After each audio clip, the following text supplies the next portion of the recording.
chers étudiants, troisième année de collège, BIOF, toujours dans les séances de préparation à l'examen régional qui aura lieu au mois de juin. Donc, une séquence, la deuxième séquence dans laquelle je vais traiter avec vous les caractéristiques des micro-organismes pathogènes. Donc, je vais m'arrêter là sur le mot pathogène. Est-ce que vous connaissez, ça signifie quoi le mot pathogène? Oui, pathogène. Qu'est-ce qu'un micro-organisme pathogène? Qu'est-ce qu'un microbe pathogène? C'est tout microbe qui cause une maladie, qui nous rend malade. Le contraire de pathogène, c'est inoffensif. Parmi les caractéristiques des micro-organismes pathogènes, mes chers élèves, une vitesse de multiplication. Première caractéristique. Deuxième caractéristique, la sécrétion de toxines. On verra ça. Et troisième caractéristique que je vais traiter avec vous, si vous voyez avec moi, voilà, je vais régler un petit peu l'image, des bactéries qui possèdent des capsules. Donc, trois caractéristiques que je vais entamer concernant les micro-organismes pathogènes. La multiplication qui est très rapide, la sécrétion des toxines et des bactéries qui possèdent des capsules. On va commencer par la première caractéristique que j'ai déjà parlé, c'est la vitesse de multiplication. Comme vous voyez, j'ai déjà traité avec vous cette courbe-là. Mais on va faire un petit rappel. Le document ci-contre montre l'évolution du nombre des bactéries dans un milieu de culture non renouvelable. Donc, lorsqu'il vous demande, par exemple, j'espère que la photo elle est bien claire. Oui, maintenant elle est bien claire. Lorsqu'il vous demande, par exemple, donner un titre à une courbe, je vais lire ce qui est en l'axe des ordonnées en fonction des axes des abscisses. C'est-à-dire, cette courbe, elle représente quoi? L'évolution. Je peux dire l'évolution, comme je peux dire la variation. Elle représente l'évolution du nombre des cellules bactériennes en fonction du temps, ou bien la variation du nombre de cellules bactériennes en fonction du temps. Donc, ma courbe, comme vous voyez, je peux la partager en 1, 2, 3, 4 phases. Phase de latence, phase de croissance, phase stationnaire, phase de déclin. C'est clair? Donc, qu'est-ce que vous voyez dans la phase de latence? La phase de latence, je vois que le nombre de cellules bactériennes, il est très faible. C'est une phase de latence. Je peux même dire qu'elle est nulle. Concernant la phase de croissance, on a une augmentation, on a une croissance du nombre de cellules bactériennes qu'il atteint de 10 à la puissance 5. À partir de 8 heures et 16 heures, qu'est-ce que je vois? Je vois que le nombre de cellules bactériennes elle est stabilisé. C'est la phase stationnaire. À partir de la 6e heure, vers la fin, qu'est-ce que je vois? Je vois on a une régression, on a une diminution, on a décroissance du nombre de cellules bactériennes. C'est la phase de déclin. Pourquoi? Parce que on a absence des éléments nutritifs. On a un épuisement des éléments nutritifs. Donc ça, c'est l'analyse de cette courbe. Vous allez trouver dans ma chaîne une capsule dans laquelle j'ai bien détaillé l'analyse de cette courbe-là. Donc, à l'intérieur de notre organisme, les bactéries ils trouvent les conditions favorables à leur multiplication. Quelles sont ces conditions-là? L'humidité, oui, الرطوبة, la température 37 degrés Celsius et les nutriments. Donc, lorsque ces trois conditions sont réunies, les bactéries ils vont se multiplier, ils vont se proliférer. Lorsque je vous pose la question, quel est le type de multiplication des bactéries, qu'est-ce que vous allez me dire? Oui, vous allez me répondre qu'il s'agit d'une division cellulaire, qu'il s'agit d'une multiplication bactérienne. C'est-à-dire, une cellule mère va se diviser pour donner 2 cellules filles. Mais, quand les conditions deviennent non favorables, c'est dans ce cas-là, absence d'éléments nutritifs, comme le montre le graphe, le nombre de bactéries diminue. C'est clair? Donc, la première caractéristique qu'on a traitée, c'est la vitesse de multiplication. Qu'il y en a des microbes qui sont caractérisés par une vitesse de multiplication qui est très rapide. Deuxième caractéristique des micro-organismes pathogènes, c'est la sécrétion de toxines. Oui, c'est la sécrétion des toxines. Lorsque je parle de sécrétion de toxines, là, je vais entamer un exemple de bactéries anaérobies. Vous allez me poser la question, ça veut dire quoi des bactéries anaérobies? Les bactéries anaérobiques, mes chers élèves, ce sont des bactéries qui se développent dans des endroits où il n'y a pas l'oxygène.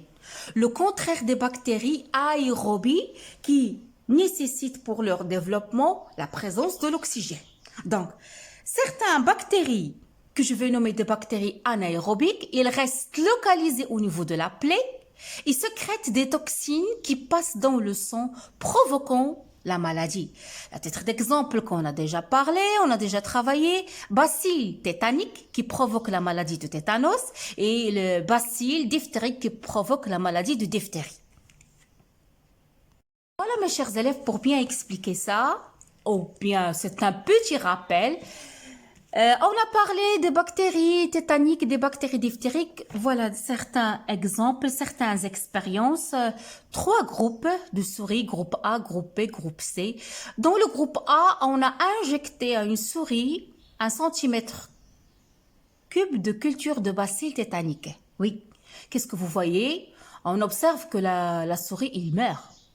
Donc ça, c'est l'analyse. Mais quelle explication vous pouvez présenter? Oui, on peut dire que la souris, elle meurt du fait que le bacille tétanique, c'est un antigène qui provoque la maladie, qui provoque la mort. C'est un antigène mortel. Et que le corps de la souris du groupe A, il n'est pas immunisé contre bacille tétanique.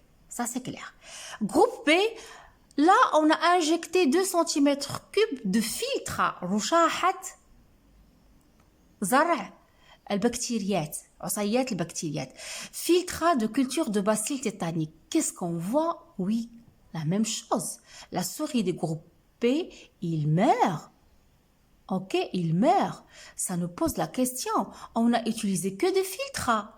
On n'a pas injecté des bacilles de tétanique. Donc, là, ça va nous pousser d'expliquer ce résultat-là par le fait que les souris du groupe B meurent même si le filtre de la culture tétanique ne contient pas de bactéries, parce qu'on a fait un filtre à Rushaha. Il ne contient pas de bactéries qui sécrètent la toxine. Donc, comment on va expliquer la mort de ces souris de groupe A? On peut l'expliquer par le fait, retenez ça, vous pouvez avoir cet exercice à l'examen, par le fait que dans le filtre A, il y a présence de quoi? Dans le filtre A, présence d'une substance sécrétée par les bacilles tétaniques qui provoque la maladie et la mort des souris. Comment on va appeler cette substance-là? C'est la toxine tétanique. Donc, c'est la toxine tétanique qui se trouve dans le filtre A qui a causé la mort des cellules, des souris du groupe B. Ok? Groupe C, comme vous voyez, c'est l'expérience témoin. Lorsqu'il vous pose la question à l'examen, quel est l'intérêt de l'expérience témoin? C'est pour la comparaison. On a injecté d'eau distillée et stérilisée. Comme vous voyez, on voit que la souris, il survit, il ne meurt pas. C'est clair? Donc, deuxième caractéristique qu'on vient de montrer à travers ce petit exercice, c'est l'effet de la toxine sécrétée par certaines bactéries anaérobiques. Deuxième caractéristique, troisième caractéristique de certaines bactéries, mes chers élèves, il y en a des bactéries qui possèdent des capsules. Donc, en 1932, un microbiologiste anglais, Fred Griffith, retenez bien cette expérience, Inch'Allah, vous allez la revoir. Ceux qui vont faire première année bac sciences maths, vous allez revoir cette expérience-là et aussi en deuxième année de bac. Donc, c'est l'expérience de Griffith. Retenez ce mot-là. Fred Griffith faisait des recherches sur la pneumonie. Donc, la pneumonie, une maladie qui touche les poumons. Le matériel utilisé par Griffith est les pneumocoques. Ça veut dire quoi, pneumocoques? Ce sont des bactéries qui sont responsables de la maladie de pneumonie chez les mammifères. Mais mes chers élèves, ces bactéries qui causent cette maladie de pneumonie, donc iltihab al-ri'a, il en existe deux formes dans la nature. Donc le pneumocoque, il en existe deux formes. Il en existe des bactéries qui ont une forme avec des capsules qui l'entourent, que je vais le nommer des bactéries virulentes, des bactéries pathogènes, ça veut dire qui rend l'être vivant malade. Il y en a une forme de bactérie qui est sans capsule, qui ne possède pas de capsule, qui est non virulente, qui est non pathogène. Donc voilà les résultats de l'expérience de Griffith. Donc regardez. Donc elle a injecté à une souris vivante des pneumocoques S. Donc les pneumocoques S, ce sont les pneumocoques comme vous voyez, ils sont entourés d'une capsule ici. Qu'est-ce que j'ai dit? La forme avec capsule, elle est comment? Elle est virulente, elle est pathogène. Donc quel est le résultat qu'on va voir? Oui, la mort de la souris. La mort de la souris. Et lorsqu'on va analyser le sang de la souris, qu'est-ce qu'on va trouver? On va trouver présence de très nombreux pneumocoques de type S vivantes. C'est clair? Deuxième type de forme ou bien de bactéries pneumocoques, il y en a ceux que j'ai dit qui sont non virulentes, qui sont non pathogènes. Comme vous voyez, quelle est la différence avec ça et ça? C'est l'absence de capsule, c'est l'absence de cette enveloppe. Donc là, ce sont les pneumocoques R sans capsule. Lorsque je vais les injecter à une souris, qu'est-ce que je vois? La survie de la souris. C'est-à-dire, ce sont des antigènes non virulentes, non pathogènes. Et lorsque je fais des analyses du sang, je vois qu'il y a absence de deux pneumocoques. Donc, mes chers élèves, si on injecte seulement quelques bactéries de type S à une souris, ça peut provoquer une septicémie mortelle chez la souris. Par contre, la souris, il peut résister à l'injection de millions de bactéries de type R. Donc, de tout ce que je viens de dire, qu'est-ce qu'on a retenu? On a retenu que parmi les caractéristiques des micro-organismes pathogènes, première caractéristique, la multiplication. Oui. Deuxième caractéristique, multiplication rapide. Deuxième caractéristique, la sécrétion d'une toxine. Troisième caractéristique, bactéries qui possèdent des capsules. C'est le cas des bactéries des pneumocoques. On passe maintenant à nos chers virus. Oui, mes chers élèves, les virus. Les virus, ce sont des parasites des cellules, je le dis, je le répète.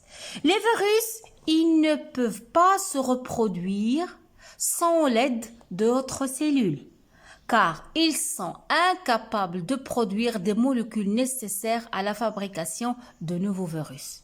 Incapables. D'où le nom. Ce sont des parasites cellulaires, ce sont des parasites obligatoires. Pour qu'ils se prolifèrent, pour qu'ils se multiplient, mettez ça dans votre tête. Les virus, il va falloir des cellules. Chaque virus, il infecte des cellules déterminées. Chaque virus. Comme vous voyez, le virus du sida, il se développe où? Dans les lymphocytes T4. Lorsque je parle du virus de la grippe, il se développe dans les cellules qui se trouvent de notre appareil respiratoire. Le virus de l'hépatite B, il se développe dans les cellules du foie. Donc, chaque virus, il infecte des cellules. Les cellules où se développe le virus, ils sont appelées des cellules hôtes. Donc, c'est une relation que je veux nommer de parasitisme. Qui est le parasite? Le parasite, c'est le virus. Qui est la cellule hôte? C'est la cellule hôte, que ce soit une cellule de foie, que ce soit une cellule de l'immunité, n'importe quelle cellule de notre corps. Donc, comme vous voyez, là, c'est un petit schéma qui montre comment ça se passe. Donc, comme vous voyez ici, c'est le virus. Lorsqu'il pénètre, il y aura libération du matériel génétique du virus, le génome viral, dans la cellule. Et la cellule sera manipulée. Donc, première étape, pénétration dans la cellule, c'est l'étape de l'infection. Donc, la cellule, multiplication dans la cellule, comme vous voyez, des petits fragments de virus qui se multiplient et assemblage de formes de virus. On a des nouveaux virus, la sortie par destruction de la cellule et vont aller attaquer une nouvelle cellule ou bien infecter une nouvelle cellule. Ok, donc vous allez trouver une capsule dans ma chaîne dans laquelle j'ai déjà expliqué le cycle viral, comment ça se passe. Ok.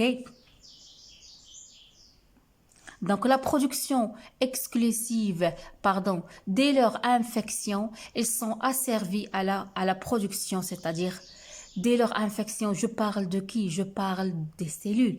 Dès leur infection, ils sont asservis à la production exclusive de virus. Quand la fabrication des virus est terminée, la cellule hôte éclate et les virus infectent de nouvelles cellules hôtes. C'est fini. Donc, ma capsule touche à sa fin, c'est-à-dire la séquence 2. Je ne vais pas être longue. J'essaie de cibler les choses que vous aurez dans l'examen. Je vous donne rendez-vous à la prochaine séquence 3 dans laquelle je vais traiter avec vous l'immunité non spécifique. Soyez à jour. Laissez-moi des commentaires. Si vous en avez des problèmes, vous laissez dans la partie commentaires. À la prochaine. Au revoir.